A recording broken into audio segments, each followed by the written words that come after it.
It's interesting how often the question is asked in this city.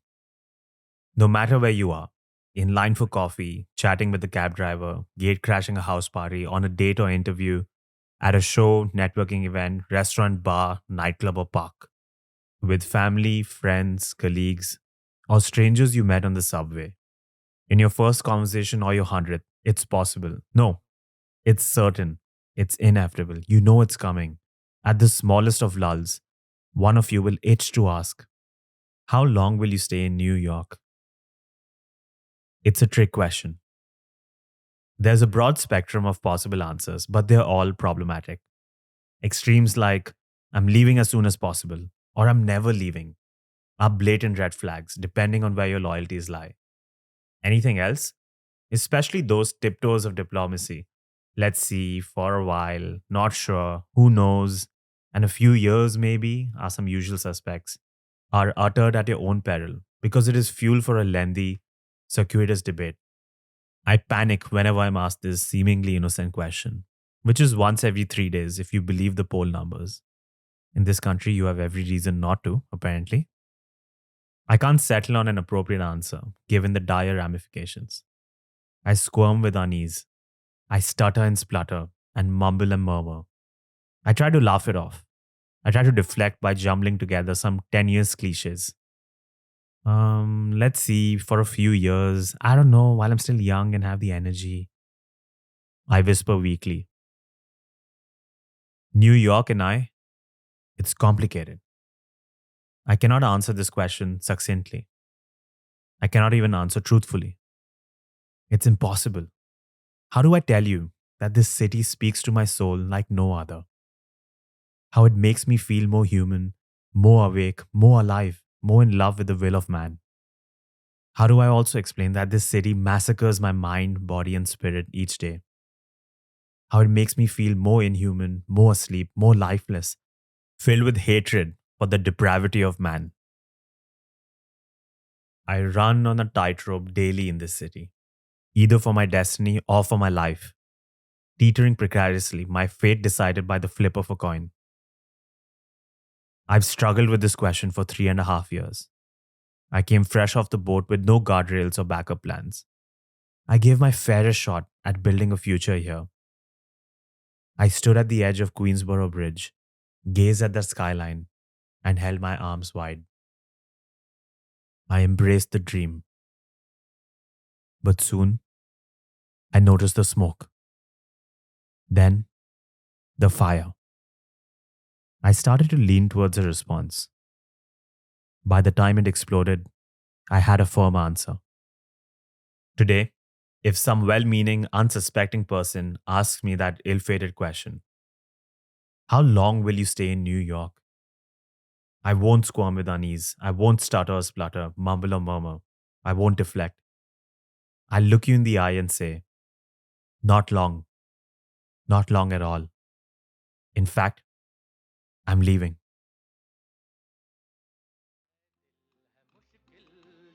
Chapter 1. Heads.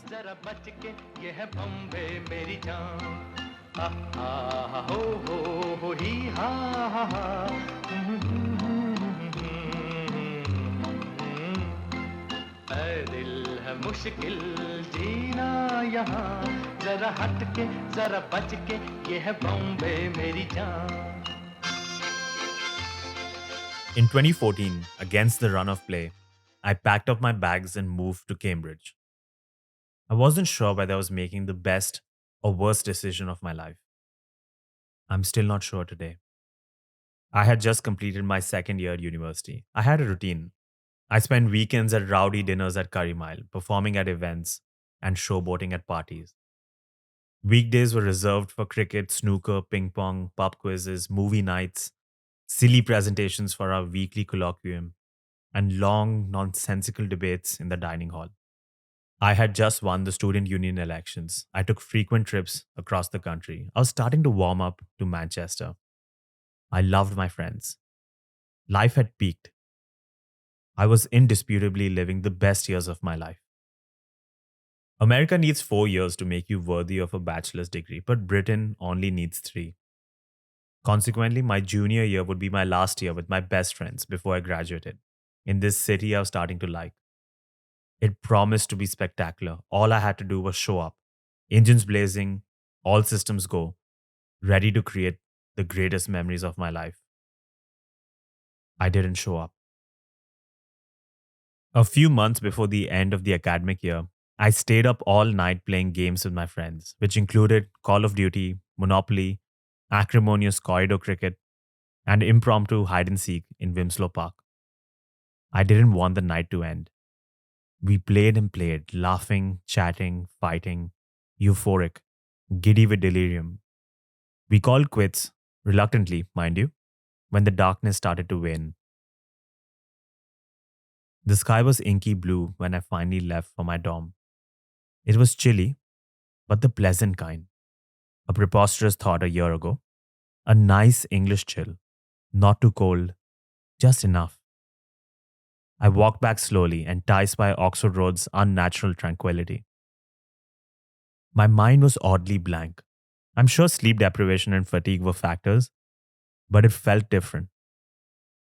I can't remember many instances when I felt this way, vacant, calm, and serene, but in harmony with the melody and aura of force.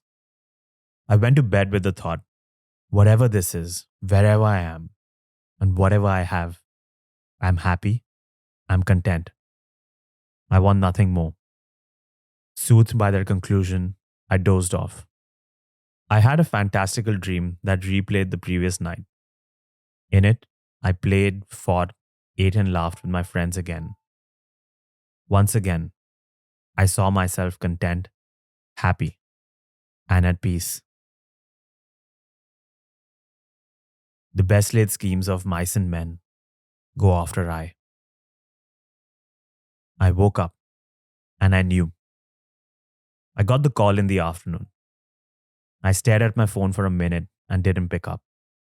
They left a voicemail, but I didn't call back. They emailed, but I didn't reply. Alas, the weeds of reason creep on you eventually, gnawing at the whims of your whimpering heart, and I succumbed. So, when they called again in a few hours, I allowed myself one more minute of blank stares, and then I finally answered. In that instant, I shot a portal, ripped a canvas, killed a life, destroyed a world. It had been suspicious from the beginning, too good to be true. It was a matter of time. A correction was due, a regression to the mean. I've seen enough to know that happiness is never the norm, but a temporary luxury. It's the curse of the vagabond. It's a fact of life, and I've stopped taking it personally. I had received a 12-month internship in Cambridge. These were rare and not to be taken lightly if you cared about a career. The recruiter was unnerved by my nonchalance at the news. She assumed that I'll eventually digest the achievement. I didn't bother correcting her. So once again, the spotlight swiveled on the ring, the bell chimed, and the crowd roared as a head went against the heart. Arch rivals in this age-old, bitter blood feud, destined to do this forever.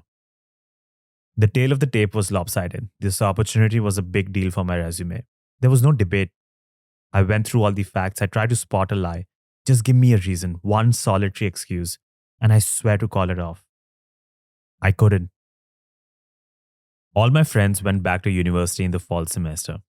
They went on trips, partied, played games, hosted events, and lived the spectacular future that had been theirs for the taking. Meanwhile, I sat moping in the moors of Cambridgeshire. Armed with brutal logic, no lies, just stone cold facts. The head stood over the bruised, bloodied, and whimpering heart, hand raised in victory as the confetti rained from the heavens. It was never a close fight. It always won. I rented a room near the Cambridge railway station in a dorm ingeniously named the Rail Yard. I heard a train trundling out of King's Cross every day, often twice every hour. I wished I was on that train. I wanted to escape this self-imposed exile, this pretense in this odd town, this aberration in my destiny, this exodus from happiness. I wanted to return to my dorm, to those unending nights, to my friends, to my real life. Every time I heard the fading siren, I wished I was heading home.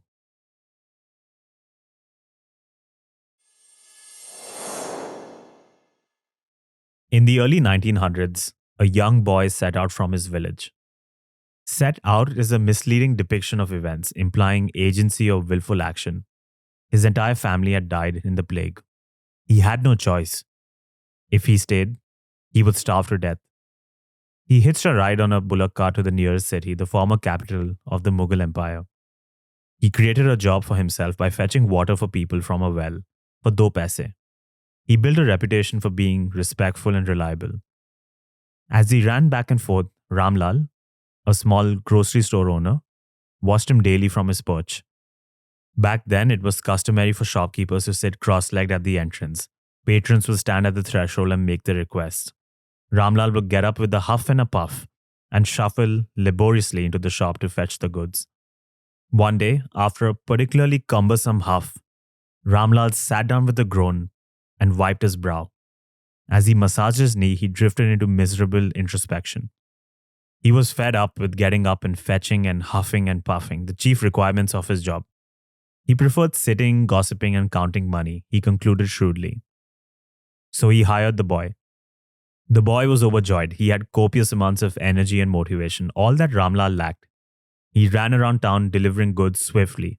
He became synonymous with the store in the community, and business flourished. Ramlal in turn gave him regular meals and a room above the store. He looked after him like a son. Years later, he found a bride for him and covered all marriage expenses. The boy grew into a man and had a son. Life was good for over a decade until one fateful day when Ramlal huffed and puffed a final time, leaned back, and took his last breath. The store was bequeathed to his legitimate son. The heir had always believed that the man was trying to usurp his inheritance. He looked down on him, wrinkled with distaste. He chastised and kicked him around. The man decided to part ways and start his own store. He took all the patrons with him, since he had been the face of the operation. Driven by searing spite and jealousy, the heir hired gundas to attack him. A mighty axe was swung on one occasion, and a chunk of an ear was chopped off. The man was found bleeding profusely in an alley. He survived barely. He refused to lodge a police complaint. He endured a few more attacks, which slowly faded over time. But their ghastly scars never did. Another 2 decades passed. The man had prospered. He had a solid reputation, a large family, a couple of grandsons, and a sizable lump of savings. Back then, the grandest dream and the highest mark of success was building a house for yourself. Subsequently, he entrusted the store to his son in an early retirement. He bought a small plot of land and hired a contractor. That evening, he placed a charpai on the street across the plot. This was the 1950s after all. It was the natural sensibility of the times to oversee every brick of your dream house, lest you disapprove of how it was laid. The workers would walk in every morning to find him sitting impatiently on the charpai, come rain or shine, ready with instructions for the day.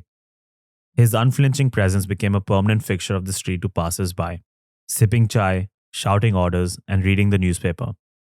For hours daily, he pensively watched his house rise from the dirt of centuries of stagnancy and generations of sacrifice under the brutish sun of Agra.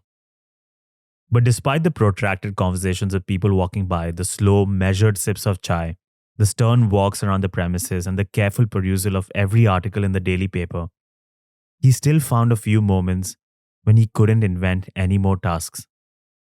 So, to keep himself busy, he dug a hole next to the charpai and planted a peepal seed.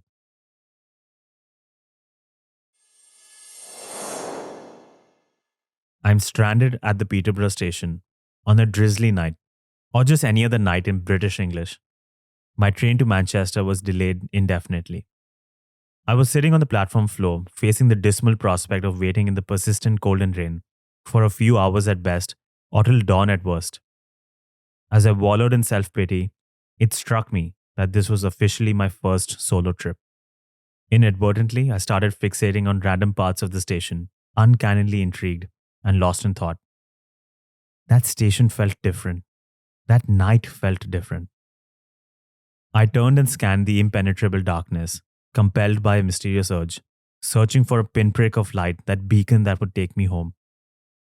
I gazed into the abyss, and the abyss gazed back. A pattern emerged. The scene had a marked beauty, symmetrical tracks, a darkening crescendo, and that limitless chasm. I felt a longing so different, so ethereal, and so otherworldly. I was drawn into the void. I took a couple of involuntary steps before I came to my senses. I mused for a moment and clicked a picture. I reflected on that urge many years later. There was something about trains, tracks, and stations, something I found romantic, poetic, mysterious, and hypnotic. Something I found seductive, a whisper, a tease, a caressing hand pulling me closer. An intuition awakened and planted its seed that night. It spread its roots and has remained entrenched since. Trains carry my secret.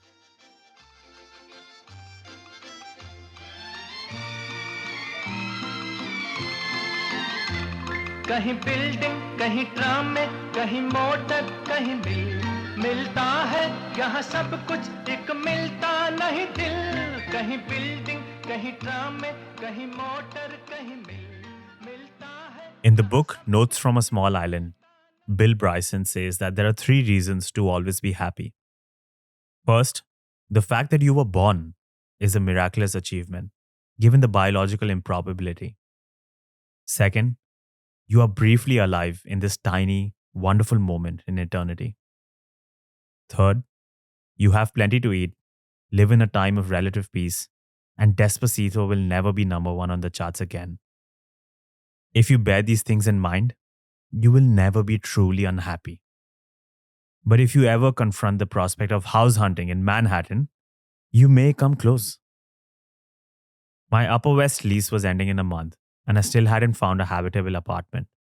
I was ready to jump into the Hudson in angst, but I built up the last of my courage to explore one final option. The moment I emerged from the station, I knew this was it. This confession should alarm you. You see, Hudson Yards, a newly minted neighborhood wedged between Hell's Kitchen and Chelsea, was not popular. Less than a decade ago, it was a rare and probably only underdeveloped piece of land on the island, operating as a hodgepodge industrial appendix. It was home to a sprawling rail yard for Long Island Railroad commuter trains that assisted the rush hours at Penn Station. It housed dilapidated warehouses and stables, where Central Park's industrious, underappreciated horses came to rest and rejuvenate every night. Gritty, grim, desolate, and dangerous, honorably ranked the 61st safest precinct out of 69. It was bottom-ended by an abandoned, weed-infested, elevated railway track. It was numero uno for urban redevelopment due to its location. When proposals for an Olympic stadium capitulated, a mixed-use district was built instead, and modern-day Hudson Yards was born. Despite good intentions, serious mistakes were made, and existing problems were ignored. A small example.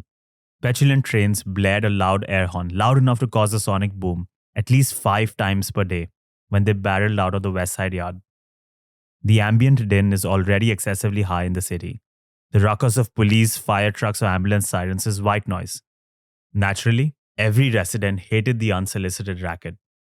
The Lincoln Tunnel was the icing on the cake. It staged pandemonium every alternate night, notably when the Madison Square Garden hosted the Knicks. The regular thrum of aircraft flying over the Hudson, whether commercial airliners, rattling helicopters, or thunderous Lockheed Combat Kings, was a cherry on top. It was common knowledge that planes, trains, and automobiles were the primary reasons New Yorkers didn't rent in the area. There were more problems. Apartments were expensive, but the horse stables still remained in this ostentatiously posh neighborhood. When you left for work in the early morning, dressed to the nines for essential trades trading, presentations presenting, and emails emailing, it was a time-honored tradition to be greeted by a procession of horses waiting at the curb nearby, snorting, nickering, and deftly painting the footpath with dung. Humbled by the fact that all that rent wasn't catapulting you into the upper elite, but rather literally making you wade through horse shit daily, you squelched through with a wrenched nose and a deflated ego. These are just minor oversights. We'll skip the major issues in the interest of brevity. Considering we aren't even halfway through this essay, brevity is clearly my strong suit. Just to give you a teaser, they would include the neighborhood's incongruity, whether in architecture, culture, or vibe. Its conspicuously flashy protrusion on the city's treasured skyline. One reporter called it the disciple of the cannons of Cloud Cuckoo Land, and that headless cockroach that principally functioned as a vessel shaped suicide hotspot. It would be fair to say that Hudson Yards was among Manhattan's least popular neighborhoods. But alarmingly, I loved it. The natural question is why, after all the unforgivable atrocities listed above. In retrospect, I have several suspicions. First, the congregation of glass spires felt homely, maybe because they reminded me of Dubai. In that vein, perhaps the proximity to a mall felt comforting. It was also reminiscent of another multiple block wide redevelopment project, the Rockefeller Center, my favorite structure in the city, and Hudson Yards' logical ancestor. Second, the neighborhood was on the western fringes of Midtown, ideally placed for my quest to become a bona fide New Yorker. Third, that abandoned weed infested elevated railway track had blossomed into the High Line, an urban oasis celebrated for design, nature, and art installations. It was indisputably one of my favorite spots. Fourth, I even liked the little things others hated for some reason. I liked the 7 Flushing local, the Orient Express, even though it was notoriously late and conspicuously absent on weekends. I liked that it took me directly to the deserted Flushing Meadows, Fitzgerald's Valley of Ashes, with its skeletons of the World's Fair. I liked the stables. On many mornings, as I grumpily got out of bed and pulled up my blinds, I was amused by the sight 17 stories below of little toy horses standing in resigned obedience. Fifth, despite all those loud noises mentioned above, it was only deafening in pockets. For most of the day, the area was a uniquely peaceful spot, an uncommon, relatively silent retreat, barely minutes away from all the chaos, equivalent to gold dust in this borough.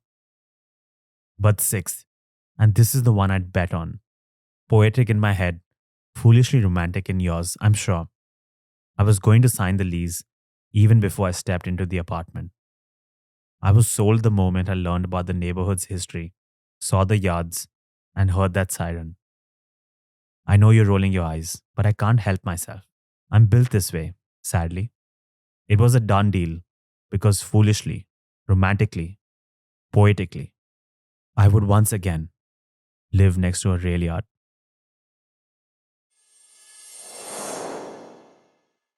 I even liked those infuriating Long Island Railroad sirens, shockingly. Every time I heard those trains thudding away, I was reminded of those gloomy afternoons in Cambridge, my nose pressed wistfully against a raindrop splattered window as I watched them depart for King's Cross. But in present day, as trains bled away from Hudson Yards, I didn't wish to be on them. I didn't want to leave. But for some reason, and I found this extremely disquieting, I still never felt completely at home. कहीं building कहीं tram में कहीं motor कहीं मिलता है यहाँ सब कुछ एक मिलता नहीं दिल इंसान का नहीं कहीं नाम और निशान जरा हट के जरा बच के ये है बॉम्बे मेरी जान ऐ दिल मुश्किल जीना यहाँ जरा हट के जरा बच के ये है बॉम्बे मेरी जान. A rusty shoe shine stand lives on the corner of 5th Ave and 42nd. An old, bespectacled shoe shiner sits on that emerald throne, quietly observing the world around him. Like the man on the Chapai, he had become a permanent fixture of his street. As I walked past the stand every morning, he peered through his glasses and inclined his head, offering a quick shine of my worn-out shoes. This had become a daily ritual.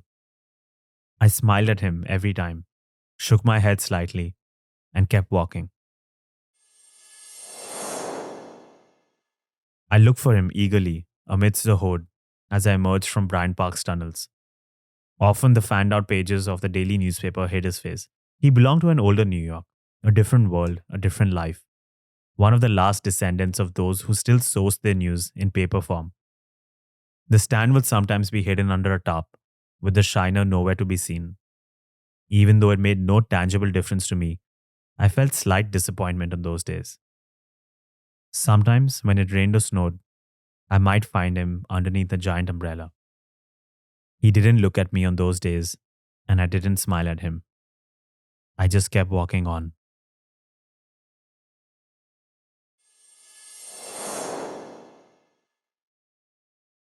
I'm cycling to Chinatown. Inconvenience, delays, and discomfort are part and parcel of traveling in this metropolis. You can only walk so far, and you cannot justify owning a car. Parking garage costs even deter those driving in from outside Manhattan. On days when inclement weather isn't fit for walking, no other mode of transport is conducive either. Trains get delayed, stations are either freezing, sweltering hot, or submerged under the torrential downpour. Cabs hike their fares astronomically, and traffic is at a standstill. Going anywhere in the city requires lots of internal convincing. Suppose your destination is Brooklyn, Queens, or Jersey, God forbid. In that case, it's much easier to not show up than engage in the ferocious battle of commuting. Everything changed the day I started using city bikes. As I zoomed down the Hudson River Greenway, weaved through the traffic, picked a bike here, dropped a bike there, and sliced through the bones of this dense grid like butter, this stubborn metropolis flattened like a canvas and became mine to conquer. One morning, on the eve of the Chinese New Year, I was trundling down to a dim sum restaurant. Given the abundance of things to do in the city, months can pass before you revisit downtown or Soho, or Williamsburg or Upper East, or Hoboken or Harlem, or Bushwick or Dumbo. I regret not visiting more often every time I go back. I stopped under the shadow of the Woolworth. It was one of the first buildings that taught me that castles don't have to be flat and wide, but can be high in the sky, towering over the clouds. I looked up at its regality, its majesty. I felt a tinge of remorse again. The song switched to Ye Hai Bombay Meri Jaan. You know those moments that make life worth living? That rare moment at a pier, dangling your legs as you admire the river, or at a rooftop overlooking the masterpiece? I set off amidst the sentinels of Art Deco, marveling at how the lyrics complemented the milieu. The bike, streets, and people melted away. I was soaring, gliding effortlessly through this wondrous fantasy, in the zone, in some flow state, in a brief moment of transcendence. I had felt this at one other place before.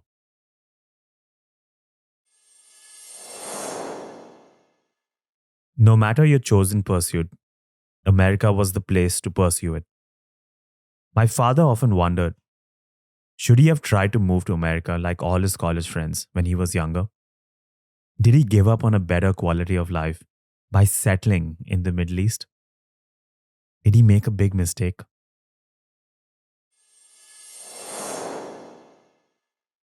San Francisco was the first place I visited in the United States in 2014. Even though I grew up indulging in American pop culture, I couldn't pin it down. What exactly was American culture? So far, it was vast and vague, ambiguous and fluid. It started to take shape when I visited the West Coast. I heard we built this city on every corner of the Golden City. I strolled through Union Square, Chinatown, and Alcatraz. I watched long form at the Ground Links.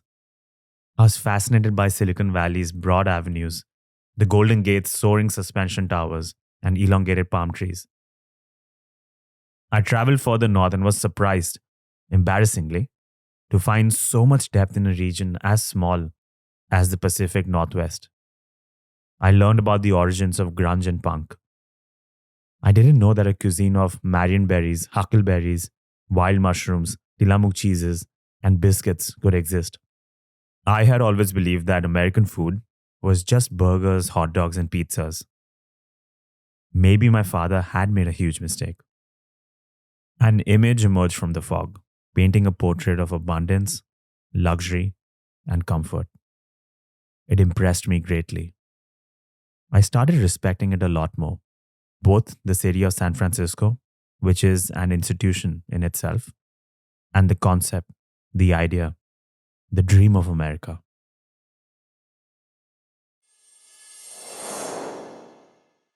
The people tree grew fast, sturdy, and permanent, looming over the house like a custodian.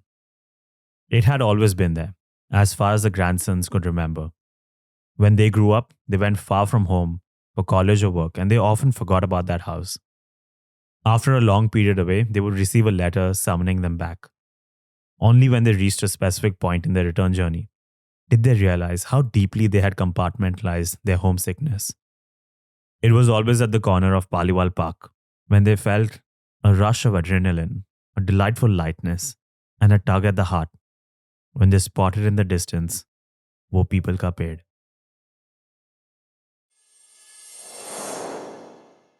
I walked ahead at the Museum of Flight in Seattle to catch up with my tour guide, a former Vietnam War veteran. I badgered him with questions as I found him more interesting than the aircraft. The former PSYOPs specialist explained how his job was to manipulate, intimidate, and psychologically break the enemy. It's like advertising, really, he added gravely.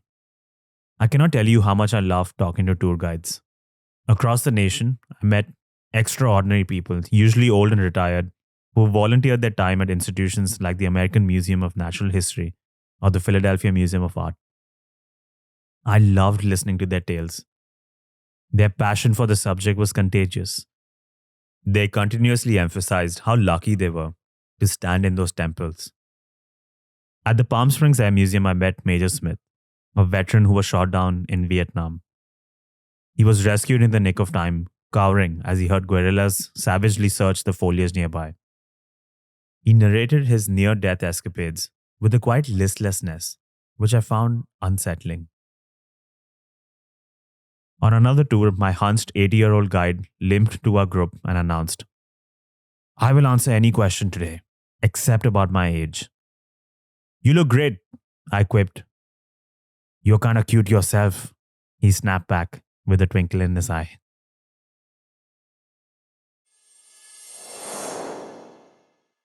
I'm heading to Harlem on the one train. A black man walked into a carriage. "I play the piano only to spread happiness and laughter," he bellowed. He placed his feet apart and played the most wonderful tune I've ever heard. Another black man narrowed his eyes. "Brother, that ain't you," he scoffed. The piano man locked eyes with him and played the same tune in staccato, flexing his skill. His critic's eyes widened. "How long have you been playing the piano?" he asked in wonder. "A long time." I steal a quick glance as I exit the train. I see them both smiling.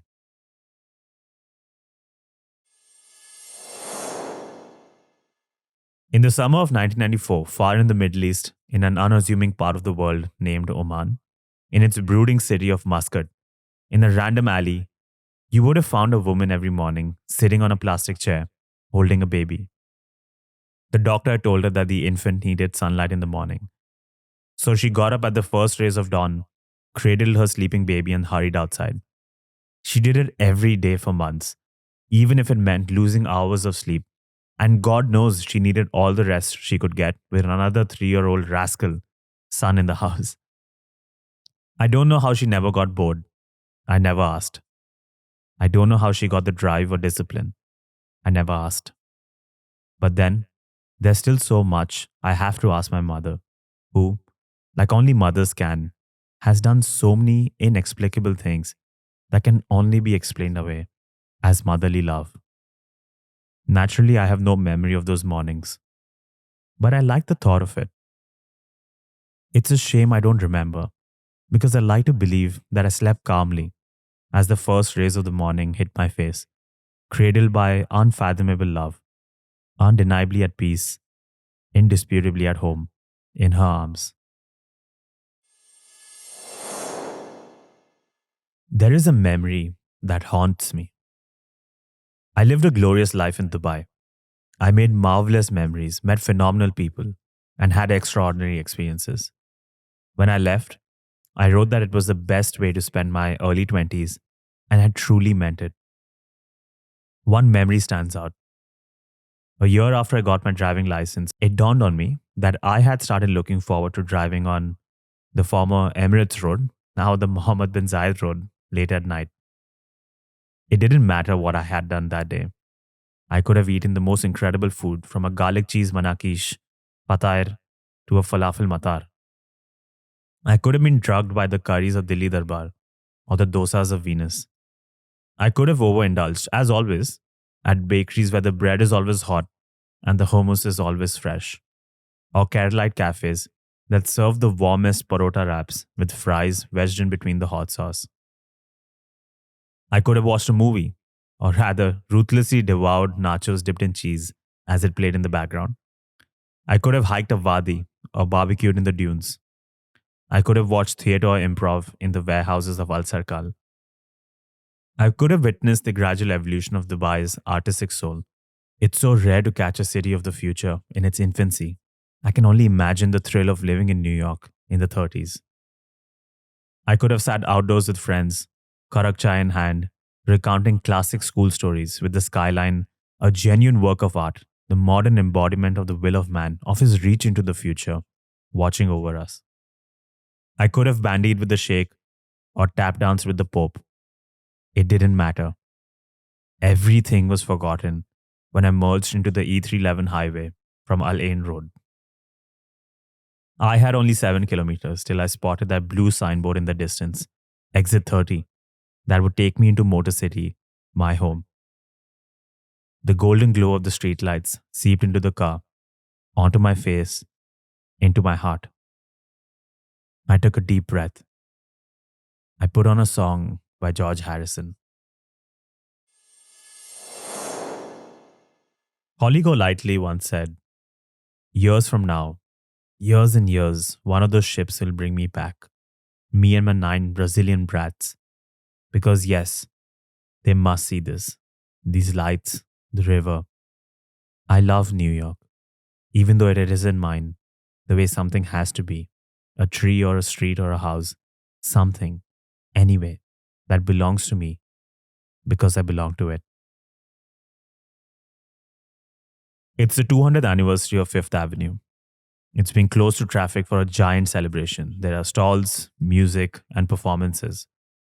I gape at the window displays at Saks. I walk past Rockefeller and its tree, St. Patrick's Cathedral, and the statue of Atlas. The sun is about to set. I walk in the middle of the road because it is a rare day when I can. I can see the horizon at the end of the thoroughfare, framed by the gilded mansions. I stop for breakfast at Tiffany's.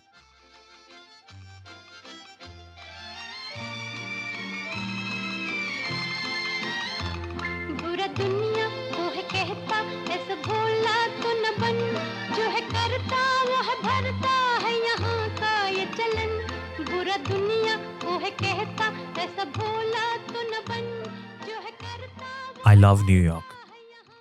Rather, I love the idea of New York. I love what it stands for and the tribe of people it attracts. I love what it makes you feel. Should I live in this city? There's no debate. It has to be an unequivocal, resounding yes. I cannot argue with cold, plain logic. I've tried and failed each time. Maybe you can help. I'll list some reasons and please stop me if you spot a lie. Actually, your list won't do justice. Let me show you. Come and hold my hand and let me take you on a few short walks in New York. On one, we can trace immigrant history and influence as we stroll through Chinatown or Washington Heights, Little Italy or Crown Heights, Staten Island or South Williamsburg, Journal Square or Jackson Heights, cities within a city, living, breathing dioramas of diverse cultures and communities. On another walk, we can witness the greatness and sanctity of architecture as we pass Art Deco, Neoclassical, Beaux-Arts, Gothic, and Greek Revival monuments in quick succession. They're the root causes of my tardiness. I just have to stop and look up, transfixed by the sublime divinity embedded in steel, concrete, and brownstone. Even after all this time. Always. We can stand at a shoe shine stand, yes, that one, and see the Grand Central on the left, sandwiched between Chrysler and Vanderbilt, ornate palaces of Fifth Avenue in the rear, public library in the front, American Radiator behind, an empire state ruling over them all in one spot, audacious, if not a miracle. And this is just one of many. On another walk, we can quickly dismiss the stereotype that fast food is a national cuisine. We'll pass institutions serving family style Italian platters, heroes, 50 different pizza styles, bagels, bialys, soul food, hot dogs, chopped cheese, empanadas, patacons, ramen, and cheesecakes. Let's walk from downtown to midtown.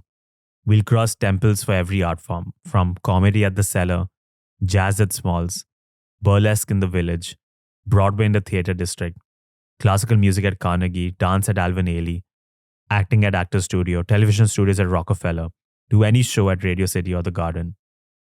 These are just a couple of walks, not even particularly long ones, in one borough, in one city, in this vast country. There are similar walks in Philadelphia, Boston, New Orleans, Nashville, Washington, D.C., Chicago, San Francisco, and Los Angeles. Ever since my embarrassing awakening in San Francisco in 2014, I can't deny the depth and breadth of American culture. Despite its grandeur and magnitude, even New York is an unsatisfying microcosm of this country's cultural wealth and variance. Tell me, am I lying?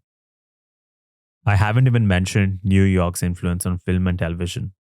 The buildings resembling vertical sails, scintillating and very light, and luxurious backdrops suspended in the dark sky to dazzle, distract, and hypnotize, inspiring Fritz Lang's Metropolis. He said the sight of the city alone should be enough to turn this beacon of beauty into the center of film. He was right. I haven't mentioned music, whether jazz or blues, rock or grunge, rap or hip hop, blues or country. I haven't mentioned the murals of Harlem and the Bronx and how rap became the most authentic historian of the crack wars. I haven't mentioned history, the lores of the mafia and the five families, or the echoes of the prohibition in those clandestine speakeasies. I haven't mentioned the tenements. I haven't mentioned the national parks, the astonishing mountains, valleys, craters, and canyons. I need entire chapters for the Jazz Age or the Harlem Renaissance. I need a book for each art form and subculture. This is why my default response to How's New York is always overwhelming. Words will never fully encapsulate the magnificence of this city or country. Tell me, am I lying? I will miss it. More than those lofty interests mentioned above, I'll miss the small things. I'll miss getting a bagel on the weekends, everything seasoning, butter, toasted, and cream cheese, the perfect reward for a week of abstinence. My order hasn't changed since my first encounter at Absolute Bagels. I'll miss that egg and cheese breakfast roll from the food truck nearby. I'll miss grabbing a pizza slice at night, whether from Suprema, Vito's, or your friendly neighborhood 99-cent fresh pizza joint. It was always the perfect meal after a night out. Not too much, not too little, just enough. Too many flavors and styles, all equally satisfying to the soul. I'll miss my stupid pledge of spending an entire day at every section of the Met or MoMA, creating a blended patchwork memory of multiple days at the same museum, only the windows betraying time and change, rain and snow, light and dark. I'll miss being awed by a new artistic style during each visit. I was woefully ignorant of the full measure of Impressionism, Cubism, Surrealism, Romanticism, or Renaissance. I went in to see the works of Picasso, Hopper, Van Gogh, Monet, Warhol, and Cézanne, names I recognized even though I knew nothing about their work. But for months, for some reason, it was Chagall's I and the Village that possessed me. I'll miss maintaining my Excel sheet of prospective restaurants, places, and experiences. It was classified by neighborhood, whether it was fit for the summer or winter, and morning or night. I diligently crossed off items each week, yet the list always grew bigger and bigger, the city both changeless and changing. I'll never forget the feeling of watching Hadestown for the first time, and how I kept humming Why We Built the Wall for a month. I'll miss solving a new riddle every month with the receptionist at the clinic. I'll miss walking past that doggy daycare on my way back from work, with the pups waiting in anticipation by the windows. I'll miss being paralyzed with choice on the weekends, debating between 10 events that all promise to be life-changing, and naively trying to get to them all. I'll miss walking on the High Line to a class at the Pit or Magnet, those precious moments when we created joy, not for an audience, but just because it deserved to be created. I'll miss impulsively setting off on hikes or tours concerning architecture, ghosts, gangsters, catacombs, Hudson Valley kayaking, or the well kept secrets of Grand Central. I'll miss walking past an engraved plaque or tile, each with its own story, a tiny specimen of this city's depth. I'll miss those ephemeral conversations with strangers, which said so little, yet revealed so much. I'll miss hearing music when I least expected it, whether a miscreant blasting it on the phone, their modern day boombox, or those buskers who somehow created mystical moments in the chaos of a street, public square, or subway station. It was the most self evident display of the power of music, the magic, real magic of it. I'll miss the parades where the spirit of the city outshone the cold, rain, and suffocating crowds. Speaking of, I'll miss the winter. Excuse me? I said I'll miss the winter. I know. I hear the shocked gasps, fainting swoons, awkward silences, and crashing glasses. This admission is not easy. I'm the child of the desert, after all. My instincts were horribly tainted by the British gloom. But I cannot lie to you in good faith. I have, in the words of Ronald Weasley, fraternized with the enemy. New York is, at its core, a winter city. I'll miss walking by the window displays at Fifth Ave or Herald Square. The festive season is infectious. The bright lights get brighter, and the big city gets bigger. I know it's cliched, but I'll miss how it adopted a new mood every season. I'll miss taking a cab after midnight from Jersey or Brooklyn via the Brooklyn Bridge and looking at that skyline in the quietness of the night. Most of all, I'll miss the people, the strangers on the streets, the colorful characters on the subway, my friends, the most remarkable fragment of humanity. I'll miss the trips. I'll miss the nights spent playing senseless games like Name, Place, Animal Thing. I'll miss the laughter. I'll miss the love.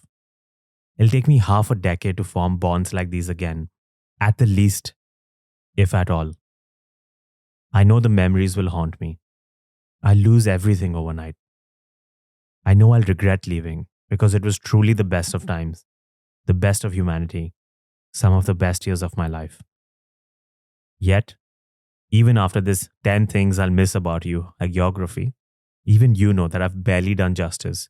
Not even close, not even a little bit, not even at all. Tell me, am I lying?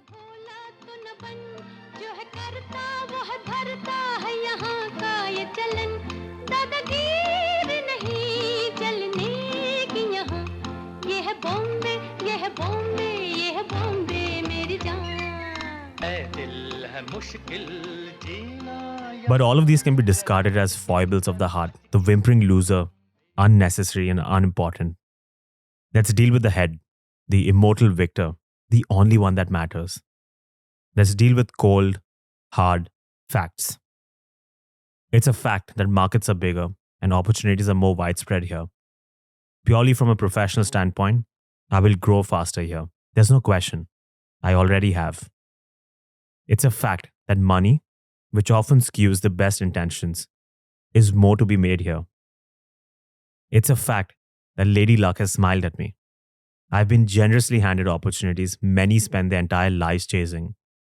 Somehow, I got into an Ivy League. Somehow, I was recruited by a big firm without applying. Won the H-1B lottery on my first try.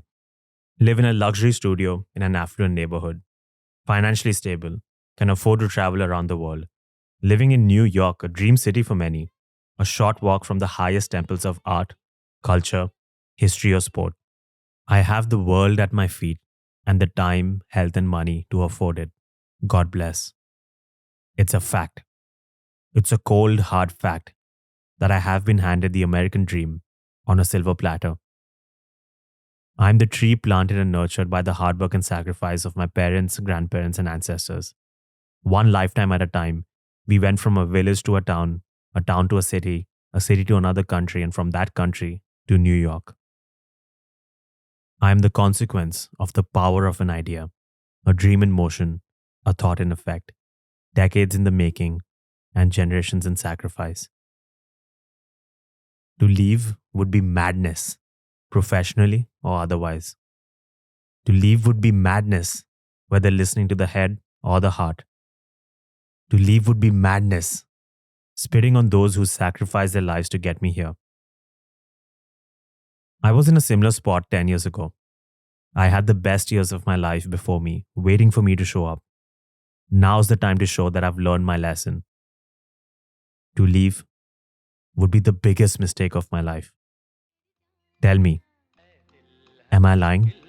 जीना यहाँ जरा हट के जरा बच के ये है बम्बे मेरी जान है दिल है आसा जीना यहाँ सुनो मिस्टर सुनो बंधु ये है बॉम्बे मेरी जान ऐ दिल है मुश्किल जीना यहाँ In The Great Gatsby, Nick Carraway says, "Over the Great Bridge, with the sunlight through the girders, making a constant flicker upon the moving cars, with the city rising up across the river in white heaps and sugar lumps, all built with a wish out of non-olfactory money. The city seen from the Queensboro Bridge is always the city seen for the first time, in its first wild promise of all the mystery and the beauty in the world. He's at the precipice overlooking the dream. He's staring hungrily at that skyline, Walt Whitman's city of spires and masts, that still fills him with wonder. He felt a shock, a surge, an exultant joy the first time he saw it in his cab from JFK. He remembers how he couldn't stop smiling. He steps up to the edge and holds his arms wide. After lots of hard work, luck, and pain, he made it. But something's off. Despite all those walks and memories, luck and privilege, despite matters of the heart, unnecessary and unimportant, and matters of the head, calculated and factual, something didn't add up. There is a stir in the distance. He turns to look. Something's billowing rapidly towards him. Something thick, dark, and grey. He steps back in horror. It's smoke.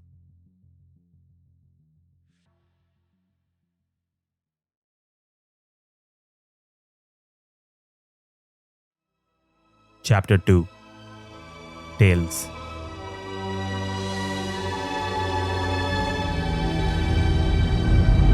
एक अजीब सा डर लग रहा था, बेचैनी सी, जैसे कुछ गलत हो रहा है, जैसे कोई ट्रेन छूट रही है।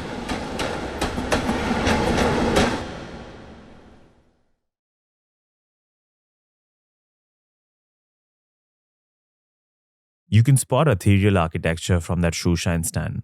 It's seated residents daily and overheard their conversations. It's been privy to the winds of change in the Big Apple. That could all be true, but it could still be an unremarkable stand. This might be foolish idealism. It can't be worth all this importance you're giving it. It's just a plain old stand. In that case, I wonder why it was set on fire twice.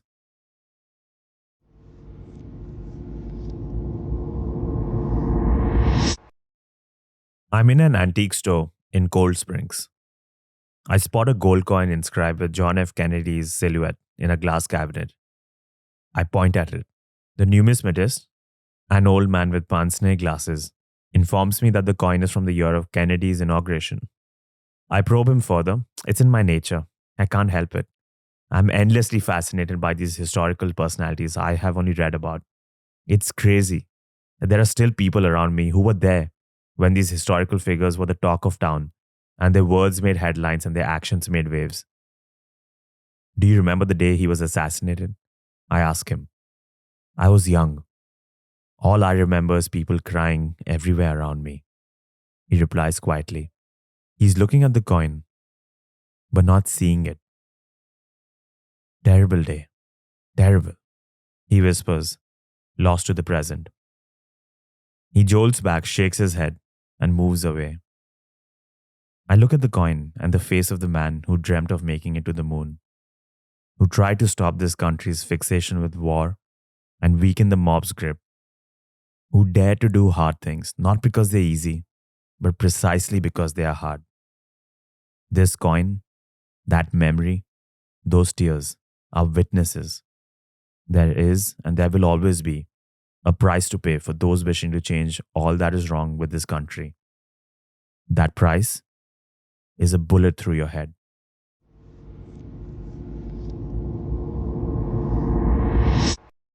One rainy afternoon, my wristwatch, discontent with the cards it was dealt, took its last breath in silent protest.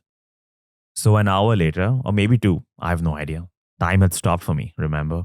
I got into a rickety elevator in a decrepit building in Diamond District. I was accompanied by an old and hunched Jewish man. He sighed repeatedly as he wiped his glasses.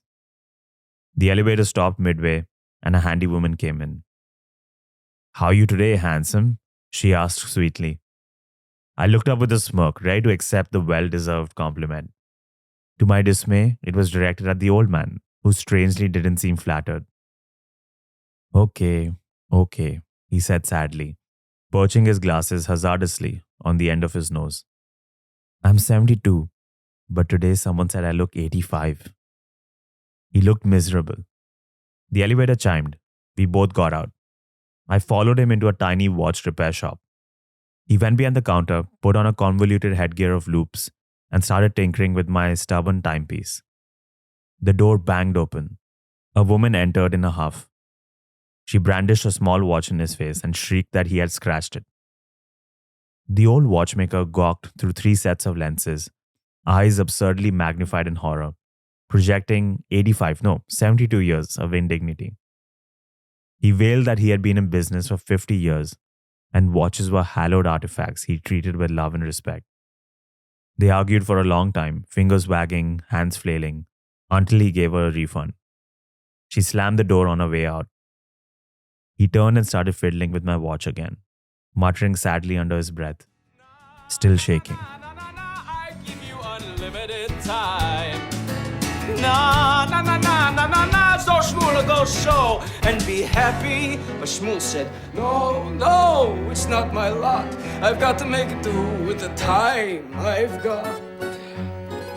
Oh, look at what time. I returned to Muscat after 19 years, and it was a ghost town.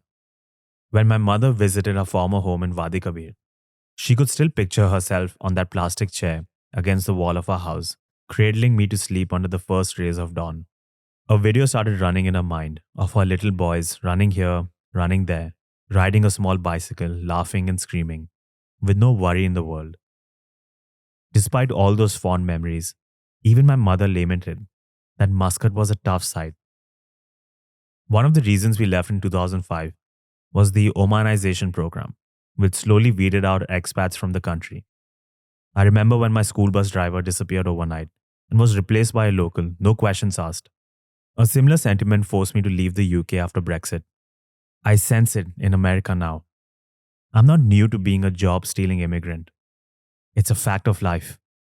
I've stopped taking it personally. The deserted alleys of Ruvi were once thriving and bustling. The local economy was booming.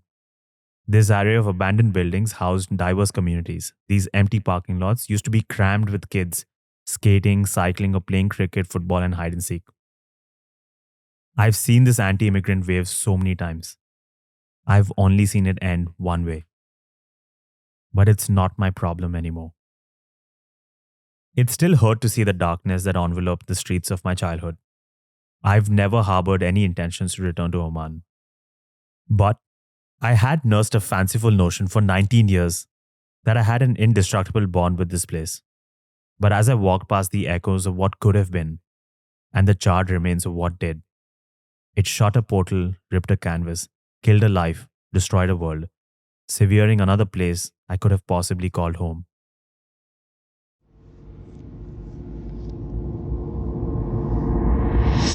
A gruff man in a baseball cap with a hoodie pulled over it leans over the poker table. "They say poker takes a minute to learn, a lifetime to master," he sneers. I nod. The dealer sweeps my chips and I walk away.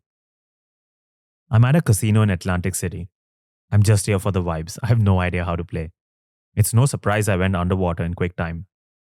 As I commiserate, I walked past rows and rows of old men and women in front of slot machines, mindlessly tapping buttons, robotically jingling coins. They repeated the motions like zombies, glazed, mechanic, and unreachable. I found it surreal and dystopian. Something was unnatural about it all. Maybe it was their eyes, long distance, void of life.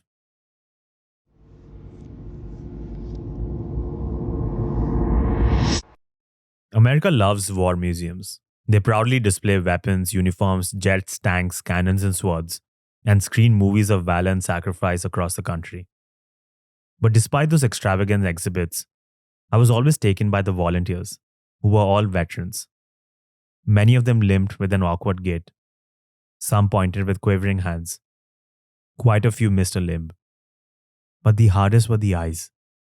All smiled warmly, but carried some sadness in their eyes. They reminded me of the living dead in Atlantic City. Every time I looked at the shiny displays, bright and polished, I couldn't help but feel that this country wasn't preserving its real treasures.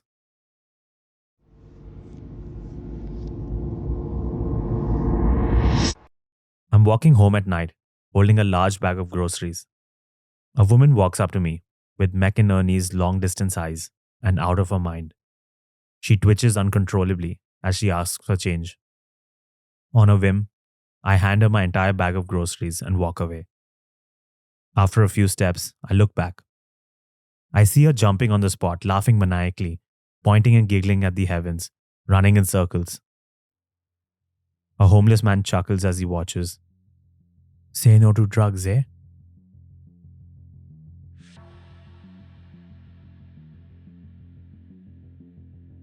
The smoke rises thick and fast.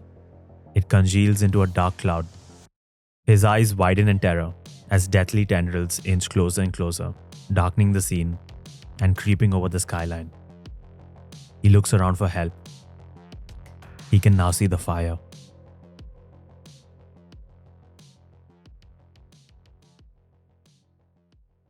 I'm taking a driving lesson. My instructor, a brother from Bed-Stuy, was in good spirits the whole time. He growled when he spotted the competitor's car and mimed throwing a box of nails on the road. He rattled insults for the examiners. Examiners think they're gods, but I have only one god, and that ain't you. Yes, sir, it ain't. He preached to the skies and beat his chest as I started to park in reverse. Suddenly, he spotted something in the mirror and his face soured. He lunged across, took the wheel, and swerved out violently. He told me to hit the pedal. I looked in the rearview mirror and saw a homeless man trying his best to come in our way because getting run over was his only ticket out.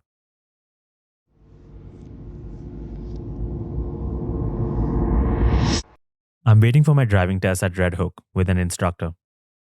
He had done this for so many years that he knew each examiner's exact route. He could tell whether the car would pass or fail by how it took the first turn. He knew where the car would be every second of the test. A lady walked by with a dog barking mad, struggling against the leash. That dog will run away the moment you remove the leash. It's not the dog's fault. It's the owner's fault, he said with a grim smile.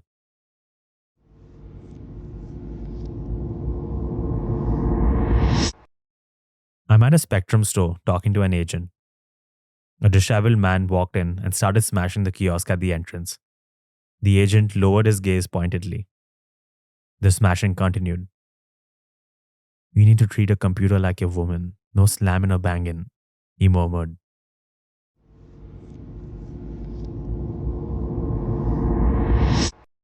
I'm waiting at a signal near Port Authority on a city bike. Two men walked up to me. The first kicked my bicycle with vehemence. I hopped on one foot as it fell, barely holding on. The second man shoved me forcefully. I crashed to the ground with a thud. The bike fell on my legs. As the sequence unfolded, an old lady next to me screamed, "Oh," and "Oh my." The two men strutted away, cackling. Disoriented, I scrambled up and dusted myself. The lady looked, but didn't help. Everyone's going crazy these days, she said ruefully. I shrugged. There are some things I understand, and some things I don't. No matter where I go in the world, there's a non zero probability that I will be kicked and shoved, even by strangers I have never met and will never meet again. This is something I understand. It's a fact of life. I've stopped taking it personally. But for that incident in particular, there's something I don't understand. I was in New York, where drugged, crazed, knife wielding, gun toting, eve teasing, harassing, and abusive freaks are always around you. In fact, many of them were around me at that crowded junction at Port Authority. But the fact that I was the biggest freak for those men, lowest in the pecking order, a bigger freak than all those other freaks purely based on the color of my skin, is something I don't understand.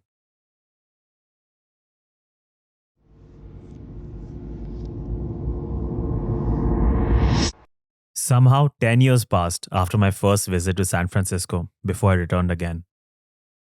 I was impressed by Waymo's driverless cabs crawling through the city. That night, a friend told me she wasn't comfortable taking them at night. An autonomous vehicle would pick the optimal route. But half of downtown isn't safe anymore for a woman alone in a car she can't control. She had heard stories of men jumping in front of the vehicle and forcing it to stop in the middle of a deserted street. The Bay Area's dominance in futuristic technology wasn't keeping pace with its deterioration of humanity.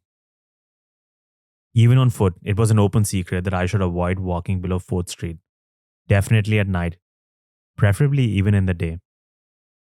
In 2014, I had sat on my bags for hours outside Union Square. I had waited on the street in the middle of the night for my bus to Los Angeles. Today, it was unthinkable. I was repeatedly told the Bay Area was the place to be back then. Today, I wanted to get away from it as fast as possible. As I walked past rows and rows of tents and living corpses, I couldn't rid myself of a troubling thought. When did one of the greatest cities get destroyed? And why is no one talking about it?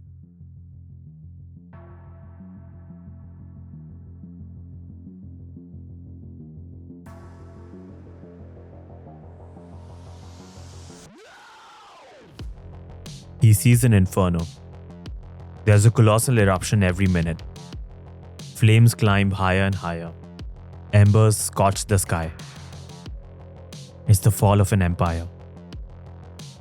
But there are still some more explosions to account for.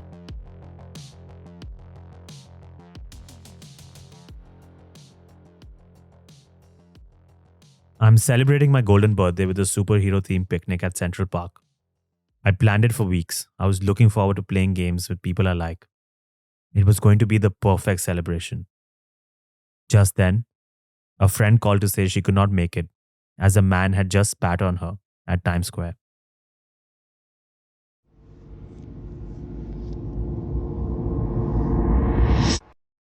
I'm taking the subway with a friend. We got out one stop ahead by mistake. As we walked to our destination, we got an alert that a bystander had shot bullets through the windows of our train at the next stop.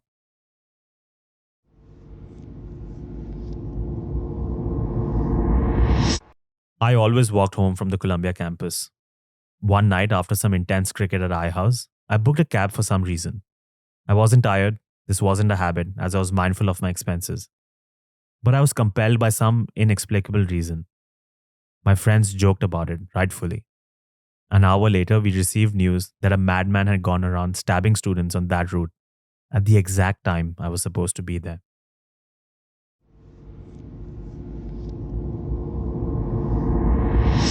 My father visited and he saw, and he said it was clear. A question had been answered, and a burden had been lifted. Should he have moved to America when he was younger? Did he make a huge mistake? No.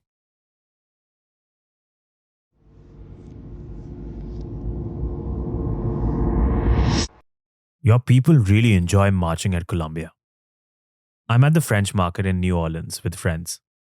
We were indulging in the finest Cajun and Creole delicacies that the Big Easy had to offer when a middle-aged man at the adjacent table started addressing us. He was wearing a sun hat and a tropical shirt. His grown adult kids were sitting next to him with shopping bags. They were clearly on vacation. Yet for some reason, I guess you can add it to the list of things I don't understand, he saw us happily existing and decided it was incumbent upon him to share some wisdom. He asked us where we were from. He snarled when he heard New York and started prancing around in a circle, holding an invisible placard. His grown, adult kids stared pointedly at their phones. He completed a lap of the mock picket and looked at us. If you did that in my neighborhood in Atlanta, we would kill people like you. He sneered, drawing a finger across his throat. His wife walked to the table behind him with a food tray. She rolled her eyes in a manner suggesting, he's at it again. I guess in this family it was customary for her husband to make death threats.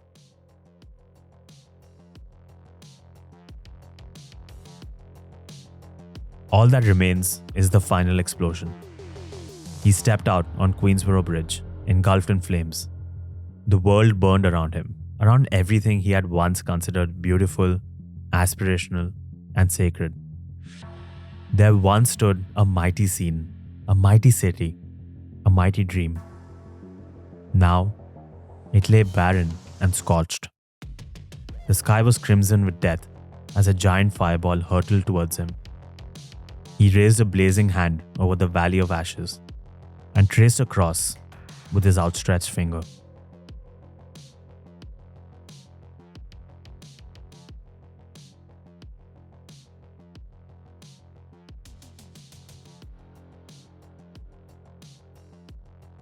The peepal tree withered and swayed. It creaked a little. It creaked a little more.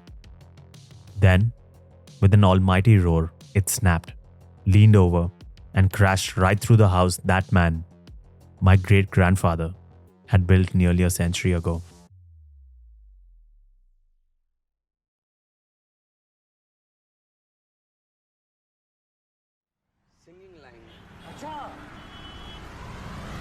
अभी हमको देख के आपको समझ में नहीं आ रहा होगा सर, लेकिन जब हम इलाहाबाद में स्टेज में गाया करते थे ना, बंद जाती थी जनता,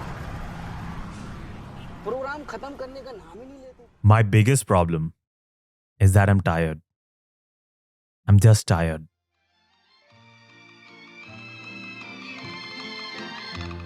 कहीं सट्टा कहीं पत्ता कहीं चोरी कहीं रेस कहीं डाका कहीं फाका कहीं ठोकर कहीं ठेस कहीं सट्टा कहीं पत्ता कहीं चोरी कहीं रेस कहीं There's a formula for most Indian kids who want to make it in life. Leave home. It's simple. After your bachelor's, aim for a master's degree in the US, UK, Canada, Germany, or Australia. Then find a decent job and settle in for the indefinite future. Visit home once every 2 years on average, get the visa, become a citizen, buy a house, and tell yourself this is the highest quality of life, the ultimate stamp of having made it. It's time to squash this hallucination. There are problems with every step in that formula. Let's talk cold, hard facts. It's a fact that aiming for a master's degree requires years of preparation and cutthroat standardized tests. If your English scores don't match up to your math proficiency, you must give up your dream college. It also requires $250,000 of privilege at the bare minimum and access to quality education and training resources. The cost compounds in poorer countries. It's a fact. There's no guarantee you'll get a job after all the physical, mental, and monetary investments. It's the same sob story every year.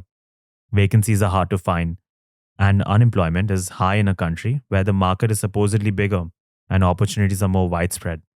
If an employer isn't in the mood to sponsor your visa, and few can be bothered, frankly, you must give up your dream job. It's a fact, your future is still not set in stone after all that trouble. Your visa depends on a lottery, where the latest odds of winning were a resounding 16%. Some get 3 shots at the lottery, some get only 1. Even if you spend all that time and money, gave those tests, applied to 100 companies, interviewed at 50, and finally nailed a role, you must leave if the cards are stacked against you. Even if the wind blows in your favor, you're bound to an employer due to visa complications. You might have travel restrictions. The sword of a flip-flop in H-1B, Perm, I-140, I-485, or green card policy hangs over your head always, especially when a new administration comes into power. It's a fact. that you need to get used to chains and shackles in the land of the free. It's a fact. You earn more here. But after you've deducted the hefty taxes and the cost of living, you'll wonder if the savings are worth it. It's a fact you pay a crippling price for settling here. You see your family in single digits in a decade. You learn to love substandard ethnic food. You miss birthdays, weddings, and festivals. You won't be there for your loved ones during health scares. How do you quantify that? Your friends will move on, streets will change, faces will change, your city will change. It'll be gradual at first. Then you visit one day, and home no longer feels like home. Your parents will preserve your bedroom just like you left it, a time capsule of your memory, hoping you will visit often. They will count down the days till you come back. But that will fade over time. Just like that, you wake up one day, and your life has passed away. You will wonder, was it worth it? That's what it takes. Lifetimes of preparation, privilege, sweat, tears, savings, luck, and sacrifice. That's what it takes to come to this country and steal your job. कहीं डाका कहीं फाका कहीं ठोकर कहीं ठेस बेकारों के हैं कई काम यहाँ जरा हट के जरा बच के ये है बम्बे मेरी जान ऐ दिल है मुश्किल जीना यहाँ जरा हट के जरा I won't miss it. I won't miss always carrying $20 in change in the high probability that you come face to face with a gun or a knife and there's a price on your life. In the moments I squirm out of this city's clinch, I feel a marked lightness, like a burden is off my shoulders. I won't miss how I'm never calm at night anymore. How I've stopped looking at the blue sky when I walk. How I've stopped looking far into the horizon when I sit. I won't miss how I got so caught up in the energy, the madness, the chaos of the city that I lost myself. E.B. White was right when he said for people who desire such queer prizes, New York will bestow the gift of loneliness and the gift of privacy. I won't miss how a man or woman could walk shoulder to shoulder in the crowd or sit an inch away, yet remain alone and lonely, an island of isolation in a city filled with people. I won't miss looking down and not making eye contact with the homeless or walking past a McDonald's where a ragged man opens the door for all the patrons and rattles a cup for the favor. I won't miss stepping around drugged and homeless, lying in the middle of the streets like cadavers strewn on a battlefield. You spare change whenever you can, but at some point you'll be overpowered. It's imperative to stifle your empathy and build some insensitivity because if you look up, you'll be overwhelmed by the injustice you see daily. The city's disregard for beauty isn't limited to destroying ancient wonders like the original Pennsylvania Station, Madison Square Garden, the Singer Building, or Shea Stadium. It has contempt for its own residents, its life force. I won't miss the crumbling infrastructure. I won't miss being unable to get home, helpless and not in control, especially when it rains or snows. I won't miss paying taxes, no, blood money, to a war machine masquerading as a righteous country. Everyone knows how it blasted through the doors of Nicaragua, Guatemala, Grenada, Afghanistan, Chile, Cuba, Venezuela, Vietnam, Iraq, Iran, and Palestine. But there are others where it crawled under the door like a cockroach. I've seen some with my own eyes. I've seen Tehran ravaged and ostracized by sanctions. I've seen rooms filled with surveillance contraptions in the local US embassy, colloquially called Lawania-e-Jasusi, the den of espionage, and the corridors peppered with posters of Iran Air 655. The military-industrial complex is America's most profitable venture. As Kennedy discovered in Dallas, the buck of freedom of speech stops here. According to the New York Times, your purported bastion of truth, only allies can be slaughtered. Enemies are compromised. Allies strike and conduct military operations, but enemies bomb and invade. They are the harbingers of freedom. We are the terrorists. I won't miss funding this lunacy with half my income. I won't miss the blood on my hands and the scars in my heart.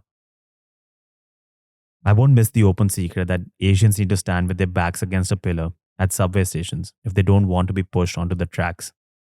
I won't miss saying get home safe and really mean it. Talking about short walks, I won't miss always being a short walk away from threats, hate crimes, spittle, kicks, shoves, muggings, rapes, or gunshots. I won't miss the relief after receiving a kick or shove or a death threat. Yes, the relief. Doesn't that sound absurd? But given the frequency of violence and the law of averages, it's still better than a bullet or a knife. It's a reprieve. The question, how long do you see yourself in New York, is both probing and perceptive because it's a cold, hard fact that you cannot live here all your life and still preserve your sanity. Despite this lengthy 10 things I won't miss about you spiel, even you know I've barely scratched the surface, not even close, not even a little bit, not even at all.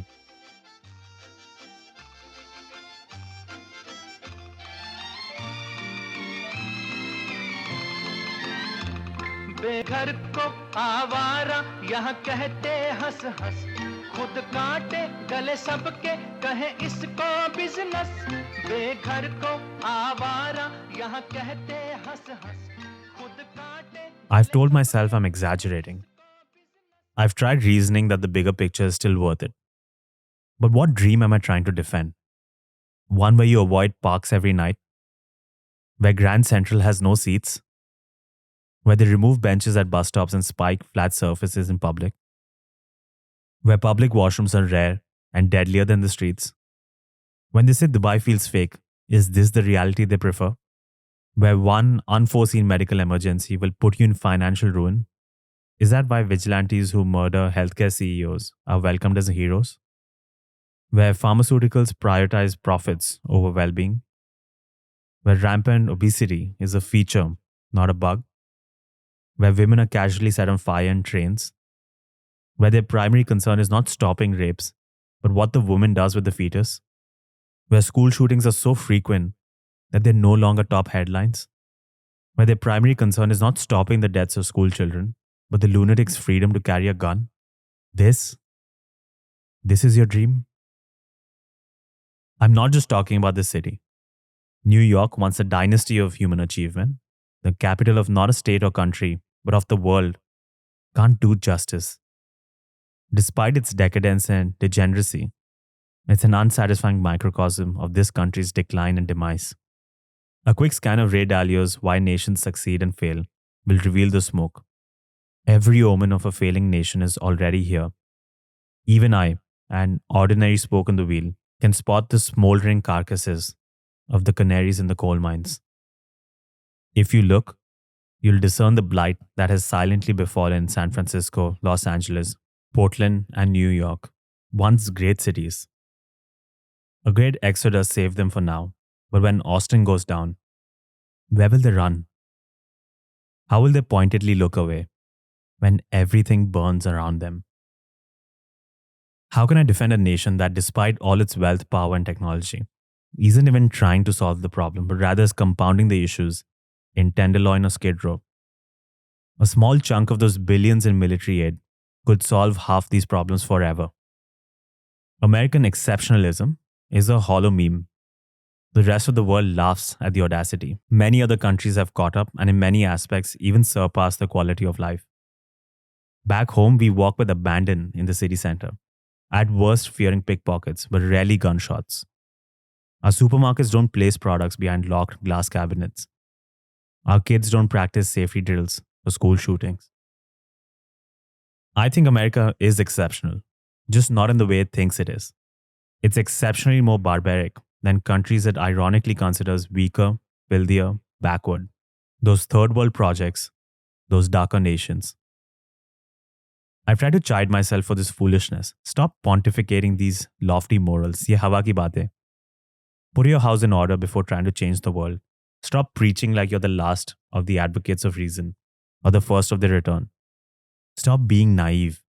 Life is meant to be difficult. Grow up. Hard times create hard men, after all. Let's say you mind your own business and smother your moral compass. Let's say you stop drawing attention to yourself and mute your exoticism. All you ask for, hands folded, heads bowed, eyes lowered, is peaceful coexistence. But you will always be a job stealer, dog eater, petty criminal, rapist, and a curry smelling dirty thug, the root cause of this nation's problems. In that case, let me preserve this unrealistic innocence. I'd rather be the catcher in the rye. How can I defend a glaringly primitive society where race is still a matter of contention? Still, 60 years since the Civil Rights Movement and 160 since the Emancipation Proclamation, where cops, society's finest public servants, knee black men to death and shoot unprovoked. I've attended numerous happy hours where intoxicated white people gloated about never visiting a spot above 59th Street. Why? Why do they avoid Harlem and the Bronx? Are they too dignified for theater at the Apollo, soul food at Sylvia's, or jazz at Minton's? Is white flight not just a historical phenomenon but still in effect? They just don't talk about it openly? How can I defend a nation where you and I still have no answer to a question W.E.B. Du Bois asked a century ago? How does it feel to be a problem? This is your dream? It makes sense. To live here, your conscience needs to be asleep.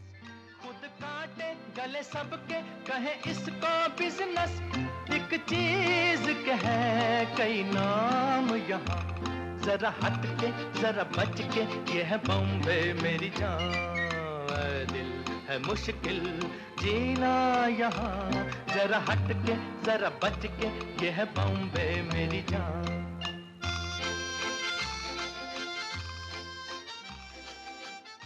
I saw him straining, knees buckling, arms trembling, and chest dripping with blood as he held the dream on his shoulders amidst the raging inferno. The greater the effort, the heavier it bore down. He tried to keep it aloft with the last of his strength. What did I tell him? To shrug. I'm calling for a boycott. Every time Lady Luck smiled at me, whether with admissions, interviews, or lotteries, I wished it didn't. It would have been easier to submit to fate. My maktub. Walking away is making a mountain out of molehill-shaped champagne problems, tone deaf to my privilege. It took 100 years for us to get from that charpai to this studio in Manhattan. It's spitting on the silver platter that feeds me. It's mocking all those who were dealt a worse hand, who would die to take my spot, the nameless, faceless, poor, huddled masses that dream this dream. It's a maddening conflict. Damned if I do, damned if I don't. Hence, I can only make a simple argument. I don't want you if you don't want me. If they want America first, then let them have it. When these settlers are gone, the ones who came with the quest and gave this city its passion, let's see if they still want it. I won't let you sanction the victim. I, an absolute nobody, am trying to muster the last dregs of my dignity. I'm taking John Galt's advice and calling for a strike of the mind. This was supposed to be a respectful collaboration. Basic creature comforts were all I asked for selling my soul.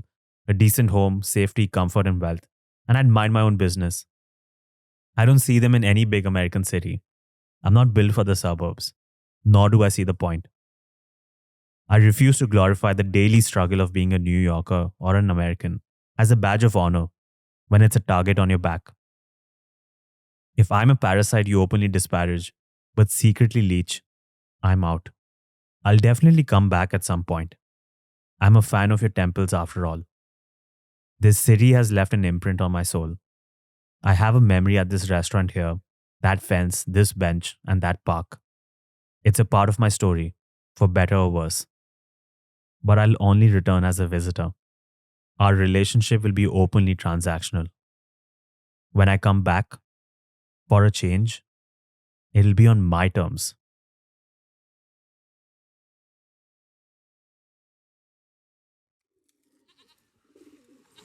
Kaveri, तुम मोहन को यहीं रुकने के लिए काहे नहीं कहती? नहीं, वो नहीं मानेगा। एक बात याद रखना, अपने ही पानी में पिघल जाना बर्फ का मुकद्दर होता है। समझा देना वो छोकरे को।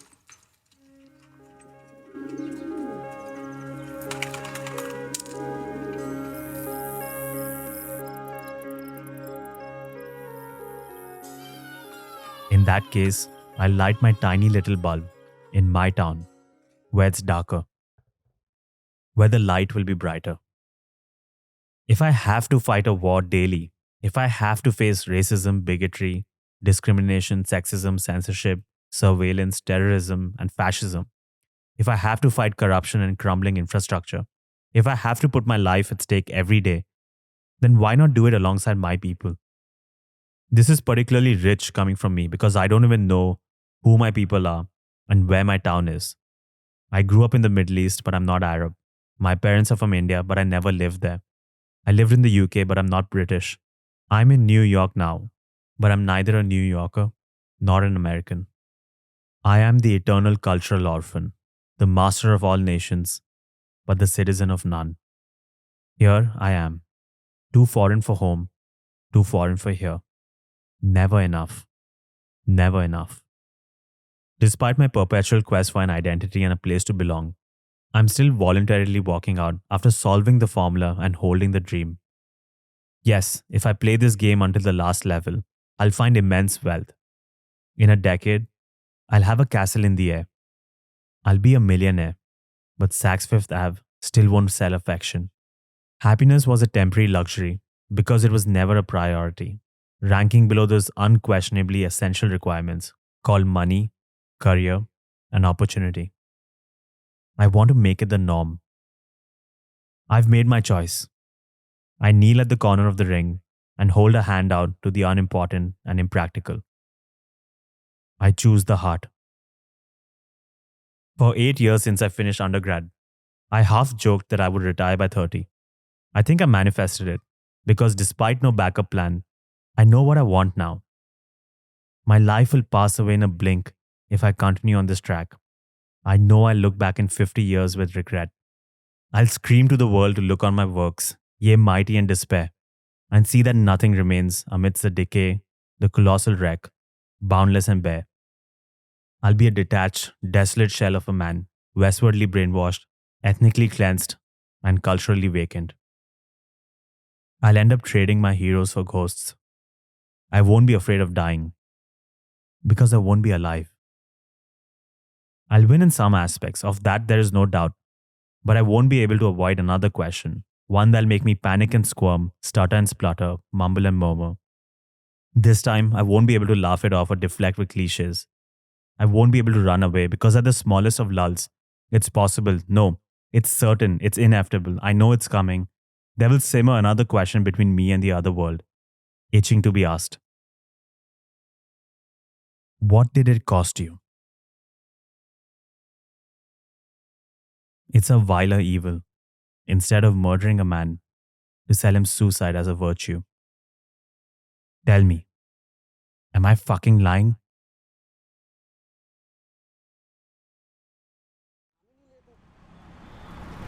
हीरो तो मैं नहीं सर, यहाँ तो हम रिक्शा वाले हैं। यहाँ कोई माई का लाल हमको पहचान नहीं पाएगा sir.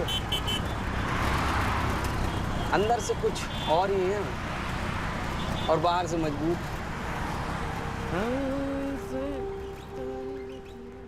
I'm driving on E311. It's been 3 years since I left and Dubai stopped feeling familiar. It's a cruel thing about time that when you leave a place, you truly leave it. The big things and even the small things, mentioned in passing, will pass away without mention. When you say goodbye, you permanently say goodbye to not just the place, but to who you were and the life you lived. It'll never be the same again. I knew it then and left with tears in my eyes. Earlier that day, I was driving on Umsuquim, stealing glances at the hazy silhouettes of Dubai Marina and JLT on my left, and Sheikh Zayed on my right. You belong in this picture. I looked at her in surprise, sunlight hitting my face. You, here, in this frame, it just feels right, you know? I never had that feeling in New York, but this just feels right. Your body is wandering from place to place, but your soul, I think your soul will be here forever. I stared blankly, at a loss for words. And so, that night, I went on my drive again. Like clockwork, I put on George Harrison as soon as I exited Al Ain Road. Even Dubai, let's face it, is a forcefully adopted sanctuary. I'm one of the city's midnight children. Only if you've grown up in the Middle East in those decades, you will know. If you're forced to visit on a tourist visa. Muscat, Manchester, Cambridge, New York, and even Dubai is the curse of the immortal vagabond. I've stopped taking it personally. All you can do is desperately look for moments to steal and make your own. You know those moments at the rooftop pier, or walking on Oxford Road at dawn, or God forbid, cycling through downtown Manhattan on a winter morning? This moment at E311 is one of the few I have, and I'll take it. When it's late at night, the highway creates an illusion if you know where to look. The bright gold lights permeate your vision. The periphery recedes into the darkness. The fog heightens it in the winter. Roads, cars, and buildings melt away. A golden railway track, a stairway to heaven, is all I can see. I have only a few minutes till I spot that blue signboard. My people tree. I'm soaring. I'm floating in transcendence, bathed by the gold radiance, heaven above and below, as George Harrison serenades a higher power. The music is in me. I've caught my train. The last time I was this calm was probably 30 years ago in the alleys of Wadi Kabir, when my mother cradled me to sleep under the first rays of the morning. I feel it, a presence, a shock, a surge, an exultant joy. I can't stop smiling. I'm in the arms of my sweet Lord of Exit 30. I'm alone, and somehow, with all the world. A brief moment is all I'll get, and I'll take it, because I'm content, I'm happy, at peace. You could say I'm taking my ball, tucking my tail between my legs, and running away. Or finally, after 30 years, finally, I'm going home.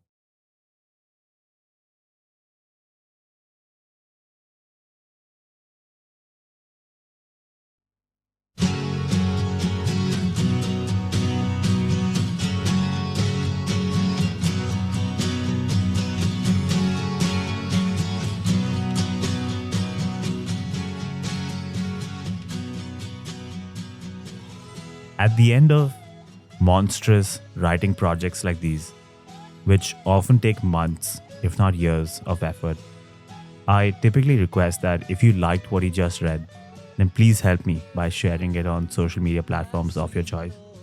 In this case, however, I'm confused what this is. It's definitely more than just a story, and I genuinely have no idea how it deserves to be promoted, if at all. Having said that, if you've made it so far and you have any thoughts that you want to share, I would love to hear them. And if you feel that this deserves to be shared and that more people can benefit from either reading or listening to this, then I would really appreciate your likes, comments, and your shares on social media platforms of your choice.